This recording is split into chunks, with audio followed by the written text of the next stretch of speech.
Justice for Srimathi. சக்தி ஸ்கூலோட founder திரு பார்வதி அம்மா, ரவிக்குமாரோடைய mother, அவங்கக்கிட்ட சில கேள்விகள் கேட்கணும்னு நான் நினைக்கிறேன். இந்த கேள்விங்க நான் பேசுகிறது அவங்க காதுக்கு போகுமா என்னன்னு எனக்கு தெரியாது. ஆனால் கொண்டு போக முடிஞ்சால் தயவு செஞ்சு யாராச்சும் கொண்டு போய் கேளுங்க அவங்கக்கிட்ட. நாங்கள் கேட்குற சில கேள்விங்களை. அவங்க இப்போது ஹோமில் இருந்து இப்போது வீட்டுக்கு கூட்டிகிட்டு வந்துட்டு தான் பேசிக்கிறாங்க. பார்வதி அம்மா, உங்கள் பையன் எதுக்காக ஹோமில் கொண்டு போய் விட்டாங்கன்னு நினச்சி பார்த்துருக்கீங்களா? நீங்களாகவே போயிருந்தா கூட உங்களுக்கு ஒரு சூழ்நிலையை ஏற்படுத்தியிருப்பாங்க. நீங்கள் அங்கே போகணும்னு சொல்கிற அளவுக்கு கொண்டு வந்து உங்களை விட்டுருப்பாங்க. இப்போ எதுக்கு உங்களை கூட்டிகிட்டு வந்து இங்கே வச்சுருக்காங்கன்னு நினச்சிட்ருக்கீங்களா? தெரியுமா உங்களுக்கு? உங்கள் மேலே இருந்த பாசத்தில் அப்புறம் ஸ்கூல் இப்படி ஆயிடுச்சு, இந்த ஸ்கூலை திரும்பி டெவலப் பண்ணணும்னு சொல்லிட்டு நினச்சிட்ருக்கீங்களா? கிடையாது. உங்களை ஏன் ஹோம்லேருந்து ஹோமுக்கு கொண்டு போய் விட்டாங்கன்னு முதல்ல நான் சொல்கிறேன். உங்களை கொண்டு போய் விட்டால் தான் உங்கள் பையனுடைய ஆக்டிவிட்டீஸ் இங்கே ஃப்ரீயாக பண்ண முடியும்னு சொல்லி போய் உங்களை கொண்டு போய் விட்டுருக்காங்க. இப்போ ஏன் கூட்டிகிட்டு வந்தாங்கன்னா, அங்கே நீங்கள் ஹோமில் இருந்தீங்கன்னா உங்களுடைய சக ஹோம்மேட்ஸ் அங்கே இருக்காங்க இல்லையா, ஹோமில் இருக்கிற மற்றவங்க, அவங்களுக்கு கண்டிப்பாக உங்கள் ஸ்கூலில் என்ன நடந்திருக்கு அப்படிங்கிறது தெரியும். அது உங்கள்கிட்ட சொல்லிவிடுவாங்க. அது மட்டும் இல்லை, ஏதாச்சும் ஒரு என்கொயரினா ஸ்ட்ரைட்டாக உங்கள்கிட்ட வந்து கேட்பாங்க. ஏன்னா உங்கள் ஸ்கூலில் ஸ்ரீமதி மட்டும் ஃபஸ்ட்டு குழந்தை இல்லை இறந்தது. அதுக்கு முன்னாடி இன்னும் 6 பேரோ 7 பேரோ இருக்கிறதா பேசிக்கிறாங்க. அதை பற்றி உங்கள்கிட்ட யாராவது கேள்வி கேட்டால் நீங்கள் ஏதோ ஒரு க்ளூ கொடுத்துருவீங்க. அது கொடுக்காமல் தடுக்கணுங்கிறதுக்காக, உங்கள்கிட்ட யாருமே பேசாமல் இருக்கணுங்கிறதுக்காக உங்களை கூட்டிகிட்டு கொண்டு வந்து வீட்டில் வச்சுருக்காங்க. பார்வதி அம்மா, உங்கள்கிட்ட இன்னொரு கேள்வி கேட்கணும்னு நான் நினைக்கிறேன். உங்களுடைய பேச்சு ஸ்டைலெல்லாம் நான் எப்போ பார்த்தேன்னா, நக்கீரன் தாமோதரன் பிரகாஷனா அந்த சார் வந்து உங்களை பேட்டி எடுக்க வரும்போது நீங்கள் எப்படி அவர்கிட்ட பேசுனீங்கிறத தான் ஃபர்ஸ்ட் டைம் நீங்கள் பேசுகிறத பார்க்குறேன். அப்போது எனக்கு கொஞ்சம் தெரிஞ்சிச்சு, நீங்கள் எத்தனையோ விஷயங்களை தெரிஞ்சு கண்டு காணாமல் இருந்திருக்கிற மாதிரி எங்களுக்கு தோணுது. உங்கள் மேலே தப்பு இல்லைன்னா நீங்கள் தாராளமே அவர்கிட்ட பேட்டி கொடுத்துருக்கலாமேம்மா. எதுக்குமா சந்தோஷமாக போயிட்டு வாங்கன்னு சொல்லி அவரை நீங்கள் தட்டி கழிக்கணும்? அவர் என்ன கேட்டார்? அம்மா பேசினா தானே தெரியும், வாங்க பேசலாம் அப்படின்னு சொல்லி கேட்டதுக்கு, ஆமாம் பேசலாம், அந்த குழந்தை விரக்தியில் ஏதோ பண்ணிக்கிச்சு, இவங்களுக்கு ஹேண்டில் பண்ண தெரியலன்னு சொல்லி சொல்கிறீங்க. நீங்கள் சொன்ன அந்த 2 பாயிண்ட்டை வச்சே நான் பேசுகிறேன். விரக்தியில் எல்லா குழந்தைங்களும் இறந்து போயிட்டாங்களா? உங்கள் ஸ்கூலில் மட்டும் ஏம்மா குழந்தைங்களுக்கு ரொம்ப விரக்தி வருது? இந்த 7 பேரும் இறந்த 7 பேர்த்துக்குமே விரக்தியில் தான் இறந்தாங்களா? அதை தானே அவர் கேட்டார். 2வது, ஹேண்டில் பண்ண தெரியல அப்படின்னு சொல்கிறீங்களே, நீங்கள் எப்படிமா ஹேண்டில் பண்ணியிருப்பீங்க? நீங்கள் இருந்தால் எப்படி ஹேண்டில் பண்ணியிருப்பீங்க? விரக்தியில் இறந்த குழந்தைங்கள இறந்துட்டாங்கன்னா அதை நீங்கள் எப்படி ஹேண்டில் பண்ணுவீங்க? இப்போது இந்த ஸ்ரீமதின்ற குழந்தை இறந்ததுக்கப்புறம் நீங்கள் ஏதாவது கவனிச்சு பார்த்தீங்களா? அதுக்கப்புறம் அவங்க எவ்வளோ விஷயங்கள் நடந்திருக்குன்னு. நீங்கள் உருவாக்கின அந்த ஸ்கூல் உங்கள் கண்ணுக்கு முன்னாடியே இன்றைக்கி அழிஞ்சிடுச்சு. அது தெரியுதா உங்களுக்கு? ஸ்ரீமதியை கொலை செஞ்சது மூலமா நீங்கள் உருவாக்குன அந்த ஸ்கூலே அழிஞ்சிடுச்சு. அந்த குழந்தைய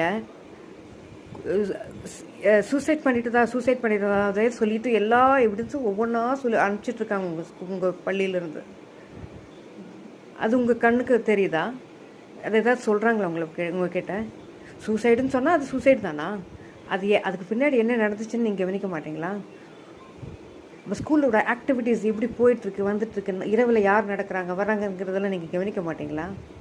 பார்வதி அம்மா, இந்த குழந்தை விரக்தியில் இறந்துருச்சுன்னு நீங்கள் சொன்னீங்க இல்லையா? இப்போ அதுக்கப்புறம் உங்கள் பள்ளியிலேருந்து தான் ஒரு ஃபுட்டேஜை ரிலீஸ் பண்ணியிருக்காங்க, அந்த குழந்தைய தூக்கிட்டு வர மாதிரி. நீங்கள் சொல்கிறீங்கல்ல, விரக்தியில் அந்த பொண்ணு ஏதோ பண்ணிடுச்சு. ஸ்கூல் சொல்கிறாங்க அந்த பொண்ணு 3வது மாடியிலேருந்து குதிச்சிருச்சு, அந்த குழந்தை 3வது மாடியிலேருந்து குதிச்சிருச்சு, அதனால் அங்கேருந்து இதோ பாருங்கள் தூக்கிட்டு வரோம் பாருங்கள் அப்படின்னு சொல்கிறாங்களே. இது உங்கள்கிட்ட காட்டினாங்களா என்னென்னு எனக்கு தெரியாது. ஆனால் உங்கள்கிட்ட பாதி உண்மையாவது சொல்லியிருப்பாங்க. இதை பாருங்கள், இது இருக்குது அப்படின்னு. அதை நீங்கள் நம்பிட்டு இருந்திருப்பீங்க. அந்த குழந்தைய தூக்கிட்டு வராங்க. இப்படி தான் ஒரு அடிப்பட்ட உங்கள் பாஷை உங்களுடைய வேர்ஷன் படி அந்த குழந்தைய காப்பாற்ற தூக்கிட்டு போகிறதா சொல்கிறீங்க. ஒரு காப்பாற்ற வேண்டிய ஒரு குழந்தைய இப்படி தான் தூக்கிட்டு வருவீங்களா? அதாவது கை காலெல்லாம் பாடியை அரவணைக்காமல், தலையை அரவணைக்காமல், தலைக்கு ஒரு சப்போர்ட் கொடுக்காம தலை அப்படி தொங்கிட்டு இருக்கேம்மா. அந்த வீடியோவை நீங்கள் பாருங்கள், பார்க்கலன்னா பாருங்கள், சரியா? நீங்களே நிஜமா ரொம்ப ரொம்ப கஷ்டமாக இருக்குமா, ரொம்ப கஷ்டமாக இருக்குது. இந்த உலகத்தில் நான் இந்த மாதிரி பார்த்ததே கிடையாது. ரொம்ப கேவலமாக ஒரு ஸ்கூலுக்குள்ளே ஒரு குழந்தைங்கள ஹேண்டில் பண்ணிகிட்ருக்கீங்கன்றது தெரியுது. அந்த விழுந்த குழந்தைய இன்ஜுரி ஆகிருந்துச்சுன்னா அதை எப்படி நம்ம ஹேண்டில் பண்ணுவோங்கிறது எல்லாருக்குமே தெரியும். தலை தொங்கிட்டு இருக்குது, கையை ஆளுக்கு ஒரு பக்கம் கையை தூக்கிட்டு, கையை பிடிச்சி இழுத்துக்கிட்டு, காலை இழுத்துக்கிட்டு தூக்கிட்டு வரீங்களே, எப்படிம்மா இது சரின்னு சொல்கிறீங்க? இதை பாருங்கள், தூக்கிட்டு போகிறோம், ஹாஸ்பிட்டலுக்கு தூக்கிட்டு போகிறோன்னு சொல்கிறது, இது எப்படி நாங்கள் மக்கள் ஏற்றுக்கணும்னு நீங்கள் நினைக்கிறீங்க? யாருமே எல்லாம் 4 பேர் இருக்கீங்க அங்கே, யாரும் 3 பேர் வெயிட் பண்ணி சாந்தி ரேம்ப் வாக் மாதிரி போகிறாங்க. போகிறதுக்கு போன உடனே டக்குன்னு தூக்கிட்டு வராங்க. ஏம்மா ஒரு குழந்தை விழுந்திருக்குன்னா அந்த பாடி லாங்குவேஜில் தெரியாதா? ஷாக்கோ ஒரு பதட்டமோ ஒன்றும் தெரியாது, எதுவுமே இல்லை. ஸ்ட்ரெயிட்டாக போகிறாங்க. இந்த 3 பேர் அங்கே வெயிட் பண்ணிகிட்ருக்குற 3 பேர் போகிறாங்க, தூக்கிட்டு வராங்க. அந்த அந்த 4 பேர் எப்படி தூக்கிட்டு வந்திருக்கணும் நீங்களே சொல்லுங்கள். ஒரு மனுஷனை தூக்கிட்டு வர மாதிரி தூக்கிட்டு வந்திருக்கீங்களா? அதில் யாராவது உங்ககிட்ட இதை சொன்னாங்கன்னா அந்த வீடியோவை போட்டு காட்ட சொல்லுங்கள். அப்போ தெரியும் உங்களுடைய உங்கள் செக்ரட்டரி, உங்கள் மருமகளுடைய லட்சணம் எப்படி தூக்கிட்டு வந்திருக்காங்கன்னு சொல்லி. வர வர வர கேமராவை பார்க்குறாங்க. எதுக்குமா கேமராவை பார்க்கணும்? அப்போது பிளான் பண்ணி பண்ணுறதுக்கு கூட உங்களுக்கு அந்த மனிதாபிமானம் கிடையாது. அந்த குழந்தைய தூக்கிட்டு வர்றதுல கடுகளவு மனிதாபிமானம் இருக்கா பாருங்கள், நீங்களே பாருங்கள். பிரக்தியில் குதிச்ச குழந்தைய காப்பாற்றுற லட்சணம் இதுதானா? ஸோ இப்படி தான் நீங்கள் ஹேண்டில் பண்ணுவீங்களா? ஸோ இது இவ்வளோ நாங்கள் மக்கள் கேள்வி கேட்டால் அவங்க யாரும் பேசக்கூடாது, அவங்க வீடியோஸை பேன் பண்ணணும், டிலீட் பண்ணணும், இது மட்டும் நீங்கள் பண்ணிகிட்ருக்கீங்களே இன்றைக்கி வரைக்கும். ஏன் ஃபேஸ் பண்ணுங்கள், கேஸை ஃபேஸ் பண்ணுங்கள். உங்கள் மேலே தப்பு இல்லைன்னா ஃபேஸ் பண்ணுங்கள். எதுக்கு இத்தனை பேரை நீங்கள் வச்சு பேசிகிட்ருக்கீங்க? சொல்லுங்கள். அந்த குழந்தைய தூக்கிட்டு வர அந்த ஃபுட்டேஜில் அதில் நாம் கேட்குற கேள்விகளுக்கு எதுவுமே பதில் இல்லை. குழந்தை ஏன் யூனிஃபார்மில் இருக்குன்னா அந்த யூனிஃபார்மில் இருந்துருமா? எந்த ஸ்கூல்லம்மா யூனிஃபார்ம்லேயே தூங்க விடுவாங்க? அதுவும் ஹாஸ்டலில் இருக்கிற குழந்தைங்கள அந்த யூனிஃபார்மில் பைஜாமாவில் நாடாக பின்னாடி கட்டியிருக்குன்னு சொல்கிறாங்க. இது என்ன, எப்படி நடக்கும் இதெல்லாம்? அந்த குழந்தையோட இன்ஜுரிஸ் ஒவ்வொன்றுமே, அது 3வது மாடியிலேருந்து குதிச்சிருந்தா ஸ்பைன் முதல்ல டேமேஜ் ஆகிருக்கணும். ஏன்னா இதுக்கு முன்னாடியே உங்கள் ஸ்கூலில் 3வது மாடியிலேருந்து ஒரு பொண்ணு குதிச்சு அவளோட ஸ்பைன் டேமேஜ் ஆகிருக்கு. அவள் ஸ்பைனல் ட்ரீட்மெண்ட்டு தான் போயிருக்கா. அந்த குழந்தை இன்னும் உயிரோடு தான் இருக்குது. ஸோ இந்த 3வது மாடியிலேருந்து குதிச்ச ஸ்ரீமதி மட்டும் ஸ்பைனில் அடிப்படாமல் செத்துருமா? அவள் மூக்கு வேறு உடஞ்சிருக்குமா? மூக்கு டேமேஜ் ஆகலை, மூக்கு வேறு உடஞ்சிருக்கு. சரிங்களா? அது எப்படி உடையும்? யாராவது மூக்கையும் வாயும் பலமாக பிடிச்சி அமுத்துனா தான் உடையும். அவள் கை காலில் எந்த காயமே இல்லை. அவளுடைய ரிப் போன்ஸ் எல்லாம் ஒரு நேர்கோட்டில் உடஞ்சிருக்கு. அவளுடைய பெல்விக் போன்ஸ் கிராக் ஆகிருக்கு. அவள் மார்பில் காயாயிருக்கு. அவள் காலில் கொலுசோடு சேர்ந்து அமுத்துன அடையாளம் இருக்குது. இத்தனையும் இருக்குது. வயிற்றில் பச்சை கலர் ஃப்ளூயிட் இருந்திருக்கு 500 ml. எப்படிம்மா வந்துச்சு? இது விரக்தியில் வந்துச்சா? இந்த 500 ml ஃப்ளூயிட் எல்லாம் விரக்தியில் வயிற்றுக்குள்ளே போயிடுச்சா? அவன் மூக்கு வேர் உடையிறது மரக்கிளை உடைச்சிருக்குமா?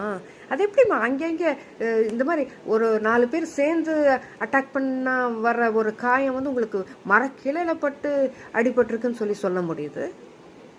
ஏம்மா பணபலம், உங்களுக்கு பணபலம் இருக்குது, அரசியல் பலம் இருக்குன்னா நீங்கள் என்ன வேணால் சொன்னால் மக்கள் கேட்டுப்பாங்களா? மக்கள் யோசித்து பார்க்க மாட்டாங்களா? நீங்களே தான் காட்டினீங்க அந்த ஃபுட்டேஜை. நீங்களே பிளான் பண்ணி எடுத்த ஃபுட்டேஜில் கூட இவ்வளோ கேர்லெஸ்ஸாக ஒரு குழந்தைய தூக்கிட்டு வந்திருக்கீங்க. ஒரு மற்ற குழந்தைங்க கிட்ட என்கொயரி பண்ணால் அவங்கள நிறுத்த வச்சு ஒரு டேக் எடுத்திருக்கீங்க. அந்த குழந்தைங்க சொல்கிறத பார்த்தானா இப்படி தூக்கிட்டு வந்தவங்கள விட ஆள் மாறாட்டம் இருக்குது. எத்தனை பித்தலாட்டம் பண்ணிட்டு இருந்திருக்கீங்க? கொஞ்சம் யோசிச்சு பாருங்கம்மா. நீங்கள் தானே உருவாக்குனீங்க இந்த ஸ்கூலில். இதுக்காக தான் உருவாக்குனீங்களா? குழந்தைங்கள கொல்றதுக்காக தான் உருவாக்குனீங்களா? சொல்லுங்கள். 2 டீச்சர்ஸ் கேரளா டீச்சர்ஸ் மிஸ்ஸிங்குன்னு சொல்கிறாங்க. எங்கேயாவது இத்தனை நீங்கள் உருவாக்குன நாள்லேருந்து இன்னைக்கு வரைக்கும் நினச்சி பாருங்கள், இத்தனை சாவு ஒரு கேம்பஸ்குள்ளே நடந்திருக்குமா? நான் 200 ஆண்டு கால பள்ளியில் நான் 13 வருஷம் படித்தேன். நான் படிச்சுட்டு வெளியில் வர்ற வரைக்கும் இந்த மாதிரி ஒரு இன்சிடென்ட், ஒரு சாவு கேம்பஸ்குள்ளார மிஸ்டீரியஸ் டெத்துன்னு சொல்லி இருந்ததே கிடையாது. டெத்துன்னு நான் பார்க்கவே கிடையாது கேம்பஸ்குள்ளார. அதுவும் மத்தியான நேரம் லஞ்ச் முடிச்சுட்டு விளையாடிட்டு காலை கையை உடச்சிக்கிற குழந்தைங்க இருக்காங்க. அந்த மாதிரி நடக்கிறதுக்கு வாய்ப்பு இருக்குது. இந்த மாதிரி உங்கள் கேம்பஸ்குள்ளே இவ்வளோ தூரம் இவ்வளோ இன்சிடென்ட்ஸ் நடந்திருக்குன்னா நீங்கள் சிந்திச்சு பார்க்க மாட்டீங்களா? எல்லாமே விரக்தியில் வந்துருமா?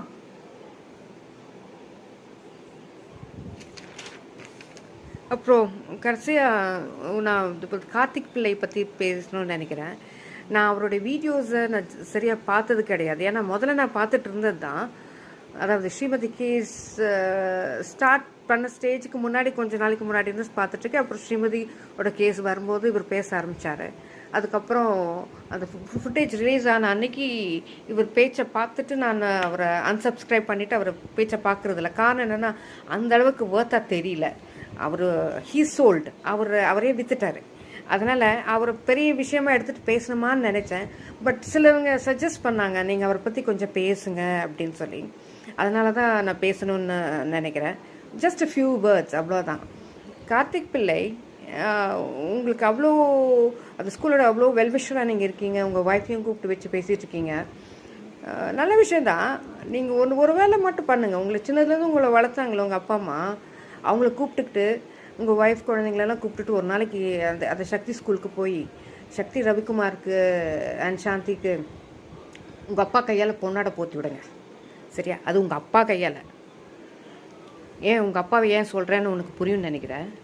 உங்கள் அப்பா கையால் போய் ரவிக்குமார் சாந்திக்கு பொன்னாடை போற்றி விட்டுட்டு, உன்னோட பொன் குழந்தை இருந்துச்சுன்னா அந்த ஸ்கூலில் சேர்த்து விட்டுட்டு, உன்னுடைய ஒய்ஃப் இருந்தால் அங்கே வேலைக்கு சேர்த்து விடு. இல்லைன்னா ஏன்னா because she is also doing a good job. உனக்கு சப்போர்ட்டிவாக பேசிகிட்டு இருக்கிற மாதிரி தெரியுது. ஸோ அங்கே விட்டால் இன்னும் சப்போர்ட்டிவாக இருக்கும். And Ravikumar will pay you well. நல்ல சம்பளம் கொடுக்கறதுக்கு வாய்ப்பு இருக்குது. இப்படியெல்லாம் திட்டணும்னு நான் நினச்சேன். பட் நான் திட்டக்கூடாதுன்னு நினைக்கிறேன். பிகாஸ் கார்த்திக் பிள்ளை பண்ணுற வேலை அவ்வளோ ஒரு நல்ல வேலை இப்போ பண்ணிகிட்ருக்கார். ஸ்ரீமதி அம்மா, நீங்கள் என்ன தப்பாக நினைக்காதீங்க. நான் ஒரு விஷயம் சொல்லணும்னு நினைக்கிறேன்.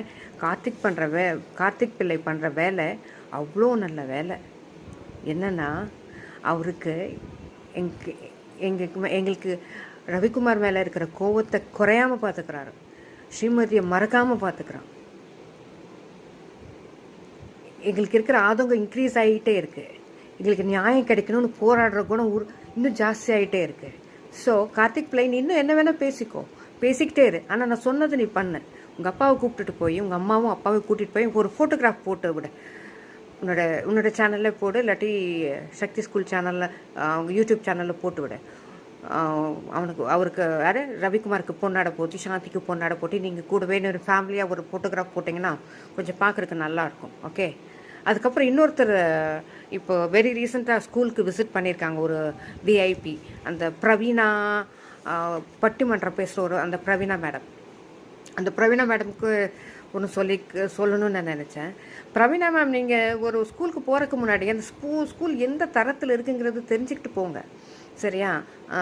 நீங்கள் பாட்டுக்கு சும்மா கூப்பிட்டாங்க விஐபினால் ஒரு பெரிய விஷயம், நம்ம ஜம்முன்னு வந்துடலாம் அப்படின்னு நினச்சிக்காதீங்க. நீங்கள் போனீங்கன்னா நீங்களும் அந்த குட்டையில் ஒரு மட்டைங்கன்னு நினச்சிக்குவாங்க. நீங்கள் அப்படியா என்னன்னு எனக்கு தெரியல. ஒன்று வேணால் பண்ணலாம் மேம். அந்த ஸ்கூலுக்கு நீங்கள் ஒரு பட்டிமன்றம் செட் பண்ணுங்கள். ஸ்ரீமதி நடந்தது கொலையா தற்கொலையான்னு சொல்லி ரெண்டு தரப்பில் வச்சுட்டு ஒரு பட்டிமன்றம் நடத்துகிறீங்களா? அதையும் டெலிகாஸ்ட் பண்ணுறீங்களா? அது கொஞ்சம் நல்லாயிருக்கும்னு நினைக்கிறேன். சரிங்களா? ஒரு பக்கம் இருக்கிறவங்க அது தற்கொலைன்னு சொல்லுங்கள், ஒரு பக்கம் இருக்கிறவங்க அது கொலைன்னு சொல்லுங்கள். அப்புறம் யார் ஜெயிக்கிறாங்கன்னு பார்க்கலாம். சரிங்களா? அப்புறம் இன்னொருத்தர் கூட உங்கள் அந்த டீமில் இருக்கிற யாரோ கூட பேசினாங்க. அந்த சாலமன் பாப்பையா அவங்க டீமில் இருக்கிற ஒரு அம்மா, அந்த அம்மா பேர் மறந்துருச்சு. அந்த அம்மாவையும் கூப்பிட்டு வச்சு கொஞ்சம் பேசுங்க. உங்கள் ஸ்கூலுக்கு ஃபேவராக பேசுகிறாங்களா இல்லை ஸ்ரீமதிக்கு ஃபேவராக பேசுகிறாங்களான்னு பார்க்கலாம். 2 பேர் வச்சு பேசலாம். சரிங்களா? அப்படி ஒரு ப்ரோக்ராம் ஆர்கனைஸ் பண்ணிங்கன்னா கொஞ்சம் நல்லாயிருக்கும்னு நினைக்கிறேன். ஓகே.